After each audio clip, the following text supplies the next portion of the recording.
Hello student, ये physics 365 का online platform है। स्वागत है आप सभी का। यहाँ पर हमारे व्हाट्सएप का लिंक अवेलेबल है डिस्क्रिप्शन में।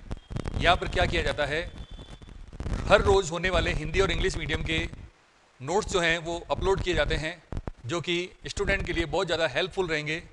और इसके साथ ही डेली बनने वाला जो वीडियो होता है टॉपिक के ऊपर, उसको भी यहाँ पर अपलोड किया जाता है। और उस टॉपिक में जो जो न्यूमेरिकल उस दिन के सॉल्व करवाए जाते हैं उनको भी अपलोड किया जाता है। तो स्टूडेंट को 3 गुना फ़ायदा होने वाला है इस लिंक से, तो यहाँ पर जाके ज़रूर देखें। और इसके साथ ही जो हमसे ऑनलाइन या ऑफलाइन किसी भी प्रकार की क्वेरी करना चाहते हैं, उनके लिए ये मोबाइल नंबर है 9694610364, जिस पे आप सीधे कॉल करके बात कर सकते हैं। कोई भी क्वेरी आपकी कोई भी डाउट हो वो आपको क्लियर कर दिया जाएगा, ठीक है। और हमसे सीधे आकर भी मिला जा सकता है। हमारा एड्रेस है BSNL ऑफिस के पास, मांझी का अत्ता, पावटा सर्कल के आगे, मंडो रोड, जोधपुर। हमें सब्सक्राइब कीजिए। यूट्यूब पर हमारा चैनल है फिजिक्स 365 के नाम से, तो वहाँ पर भी आपके लिए बहुत सारी उपयोगी सामग्री रहेगी। एक और ख़ास बात, संडे 365 ये एक ऐसा प्रोग्राम है जिसमें हर संडे को फिजिक्स और केमिस्ट्री की अलग अलग 3-3 घंटे की क्लास चलाई जाती है, जिसमें उस चैप्टर से रिलेटेड जो भी डाउट होते हैं उनको स्पीडली करवाया जाता है। एक तरह से यूँ मान लीजिए कि पूरे के पूरे चैप्टर का यहाँ पे रिवीजन हो जाता है स्टूडेंट का, और उससे रिलेटेड सारे के सारे डाउट्स भी जो है वो क्लियर हो जाते हैं। तो इसमें जुड़िए हमारे साथ, और क्वेरी करने के लिए फिर से इसी फ़ोन नंबर पर आप कर सकते हैं 9694610364 पर। तो आज जो है एक रेडॉक्स रिएक्शन ले रहे हैं जिसे हमें संतुलित करना है अम्लीय माध्यम में। क्लास 11 से रिलेटेड है रेडॉक्स रिएक्शन, जो कि अभी जस्ट हाफ ईयरली में आने वाला है ये चैप्टर, तो स्टूडेंट के लिए काफ़ी हेल्पफुल रहेगा। इसके अलावा भी हमने बहुत सारी रिएक्शन को संतुलित किया है, तो स्टूडेंट वीडियो में जाके फिजिक्स 365 पर देख सकते हैं, ठीक है। तो लेते हैं। यहाँ पर सबसे पहला काम होता है कि केंद्रीय परमाणु को ये पता करें कि ऑक्सीकरण अंक क्या है। उसके आधार पर हम इसमें ऑक्सीकरण अर्ध अभिक्रिया और अपचयन अर्ध अभिक्रिया को सेपरेट कर पाएंगे। तो नाइट्रोजन में ऑक्सीकरण अंक पता करें तो उसका x माने, जब नहीं पता है तो आगे परमाणु की संख्या 2 है तो 2x हो जाएगा ये, प्लस 4 परमाणु है हाइड्रोजन के, और चूंकि हाइड्रोजन नाइट्रोजन से जुड़ा है यानी अधातु से जुड़ा है, तो जब हाइड्रोजन अधातु से जुड़ा होता है उस समय इसका ऑक्सीकरण अंक +1 माना जाता है। लेकिन अगर ये कहीं धातु के साथ जुड़ा होता है हाइड्रोजन, तो वहां पर हाइड्रोजन का जो है -1 ऑक्सीकरण अंक माना जाता है, ठीक है। और ये एक बीजगणितीय समीकरण बन गई है, जो कि कोई आवेश नहीं होने कारण इसका सभी का योग ऑक्सीकरण अंकों का 0 होगा। तो आगे हल करेंगे तो हमें मिलेगा 2x + 4 = 0, x = 4, माइनस का इधर हो गया आया तो, ठीक है, और ये अपॉन में आ गया, तो यहाँ पे हमें उत्तर मिला -2, यानी नाइट्रोजन का ऑक्सीकरण अंक -2 है यहाँ पर, ठीक है। यहाँ पर पता करते हैं तो NO में ऑक्सीजन अगर -2 है, ऑक्साइड की फॉर्म में है, तो अगर एक का -2 होता है तो डेफिनेटली दूसरे का +2 होता है। तो ये पता चल गया इस दूसरे नाइट्रोजन का। फिर यहाँ क्लोरीन का पता करते हैं कि x + 3 × -2 बराबर, अब ऊपर जो है माइनस का चिन्ह लगा रखा है इसलिए यहाँ पर -1, सभी का योग जो है -1 के बराबर होगा। ये पूरा बीजगणितीय योग जो है इस -1 के बराबर होगा, ठीक है। तो x - 6 बराबर -1, x बराबर 6 - 1, x बराबर +5, ठीक है। तो यहाँ से हमें पता चल गया ये +5 ऑक्सीकरण अंक यहाँ पर है। और चूंकि यहाँ पर दूसरी ओर Cl के ऊपर केवल एक माइनस चिन्ह लगा रखा है, इसका मतलब ये -1 है। तो अब यहाँ पे हमें ये बात पता चल जाती है कि कौन सी अभिक्रिया ऑक्सीकरण की है और कौन सी अभिक्रिया अपचयन की है, ठीक है। देखते हैं।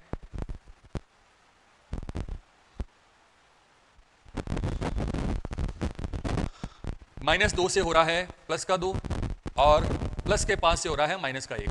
तो यहाँ पे हो रही है ऑक्सीकरण अंक में कमी, तो ये हो जाएगी अपचयन अभिक्रिया, और इसमें हो रहा है, सॉरी, ये हो जाएगी ऑक्सीकरण अभिक्रिया, ये हो जाएगी ऑक्सीकरण अभिक्रिया। ऑक्सीकरण -2 से प्लस होना ऑक्सीकरण होता है, ऑक्सीकरण। और इसमें +5 से घटकर -1 हो रहा है, ये हो जाएगा आपके पास अपचयन अभिक्रिया। दोनों अभिक्रिया को सेपरेट करते हैं, लेफ्ट साइड में लिखते हैं अर्ध ऑक्सीकरण अभिक्रिया, और राइट साइड में लिखेंगे अर्ध अपचयन अभिक्रिया।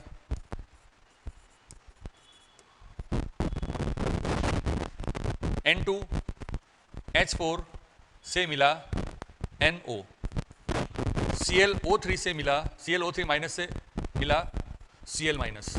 ठीक है, नेक्स्ट देखते हैं केंद्रीय परमाणु का संतुलन किस तरह करते हैं।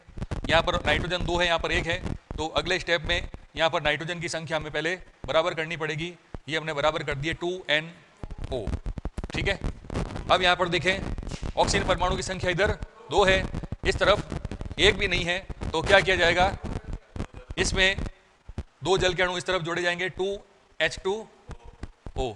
ठीक है, फिर राइट साइड में ये देखा जाएगा कि 2 और 2 4 और 4 पहले इधर से, तो कुल 8 H+ आयन हो जाएंगे, 8 H+ आयन। तो इस तरह से परमाणु तो संतुलित हो गए, लेकिन अभी आवेश का संतुलन बाकी है। इस तरफ कुल आवेश कितना है, इस तरफ कुल आवेश कितना है, तो जीरो करने के लिए मैं माइनस का 8 करूं इधर, यानी कि 8 इलेक्ट्रॉन यहां पर जोड़ने पड़ेंगे। इस तरह से आवेश बराबर हो गया। दूसरी ओर देखें, क्लोरीन परमाणु संतुलित है, तो क्या जोड़ा जाए इधर, 3 जल के अणु जोड़ें, ClO3 माइनस से मिला Cl माइनस और 3H2O।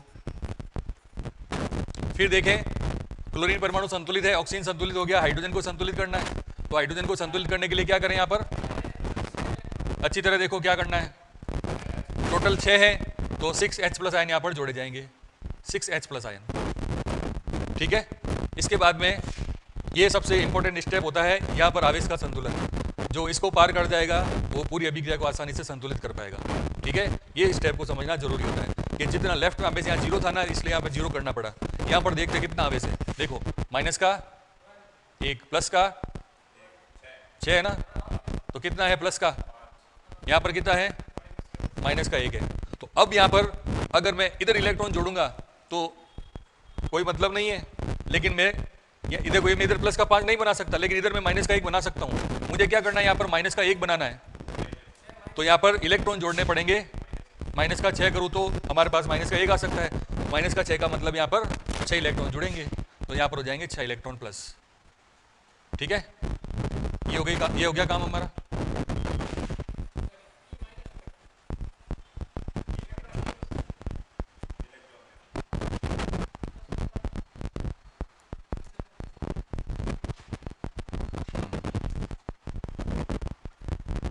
ये माइनस कर दिया। ठीक है, समीकरण नंबर 1 है, ये 2 है। ठीक है, आगे देखते हैं। उचित संख्या से हमें इनको गुणा करना है, जिससे क्या हो जाए, इलेक्ट्रॉन समान हो जाए। तो देखें, इसको मैं 3 से गुणा कर दूं, 8 3 24 हो जाएगा, और इसको 4 से गुणा कर दूं, 6 24 हो जाएगा। इलेक्ट्रॉन बराबर होकर हम बाद में काट सकते हैं। तो लिखते हैं 3 दूनी 6 H2O plus 3 N2H4 gives 6 NO plus 24 H+ और 24 इलेक्ट्रॉन। ठीक है, यहाँ तक कोई दिक्कत नहीं है। अब दिक्कत क्यों नहीं है, क्योंकि ये आवेश अब संतुलित कर चुके हैं। संतुलित करना है आवेश, वही सबसे इंपॉर्टेंट आपके लिए अब रहेगा। ठीक है, बार बार इसके लिए प्रैक्टिस करना। तो अब इसको करते हैं, 4 × 24 इलेक्ट्रॉन, 4 6 जा 24 H+, 24 H+ हो गया। फिर 4 ClO3 माइनस क्लोरेट आयन, फिर 4 Cl minus ion, chloride ion हो गए, और 4 3 जा 12 H2O। अब जो है समीकरण हमारे पास दोनों आ गई हैं। इसमें जो जो कैंसिल आउट हो रहे हैं चीज़ें उनको करेंगे। तो पहला काम तो यही है कि हमने बराबर किए, इसलिए ताकि इलेक्ट्रॉन चले जाएं। प्रोटॉन H+ यहाँ पर 24 है और यहाँ पर भी 24 है, तो प्रोटॉन पूरे के पूरे कैंसिल आउट हो जाएंगे।